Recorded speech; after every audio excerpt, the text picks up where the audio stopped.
আর নাম হলো হাফিজুর রহমান। আই বিএনপির সাথে সম্পর্কিত হইলাম 2007 সালত। তো হাজল ভাইয়ের পিছনে রাজনীতির অবলম্বন শুরু হয়ে গিয়াসউদ্দিন কাদের চৌধুরীর লগে এবং মরহুম সালাউদ্দিন কাদের চৌধুরীর পরিবারের লগে মানে সম্পর্কিত হই।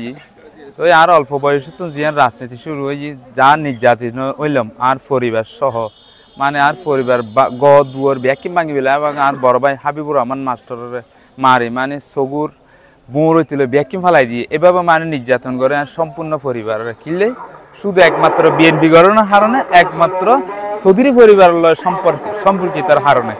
তো আজ ও মারা গিয়ে আজ দীর্ঘ 9 বছর নাকি প্রথমবার এই রাউজানের মাটির নাকি আইয়ারে এই রাউজানের মাটির নাকি আইয়ারে ফুল অর্পণ করলাম এবং জিয়ারত করলাম এবং শহীদ সালাউদ্দিন কাদের চৌধুরীর আত্মার মাগফিরাত কামনাত গরিবেল্লাই এই প্রথমবার রাউজানের মাটির নাকি আইয়ারে মানে সম্পূর্ণ করিতে পারছি।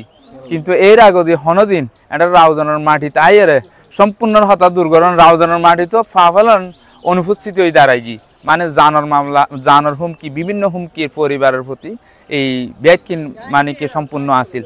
তো এই এখন শুধু রাউজন ফটিকছড়ি হাটহাজারী এবং চট্টগ্রাম জেলা সহ বিভিন্ন জেলার তো একটা মেহমান হল আসছি। তারপর বিভিন্ন এমপি মন্ত্রী মানে কি এই সমাগম নাকি সামিল হয়ে